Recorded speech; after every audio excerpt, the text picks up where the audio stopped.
Alam mo ba na ang habagat na nagdadala ng ulan na yon sa Pilipinas ay hindi talaga galing dito sa atin?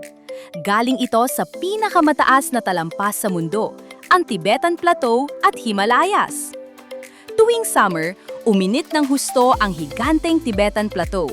Dahil dito, umaakyat ang mainit na hangin at gumagawa ng higanteng low-pressure area. Para mapuno ito, sumishipsip ito ng malamig at basang hangin mula sa Southern Hemisphere. Dahil sa pag-ikot ng daigdig, kumukurba ang hangin na ito pagtawid sa Ecuador. Dala-dala nito ang tone-toneladang tubig mula sa mainit na karagatan. At pagdating sa atin, tinatawag natin itong Southwest Monsoon o habagat. Kaya nang i-anunsyo ng PAGASA ang opisyal na simula ng tagulan, hindi lang ito basta ulan. Ito ay resulta ng planetary scale wind system. Ang bawat patak ng ulan sa bubong mo ay konektado sa nyebe ng Himalayas.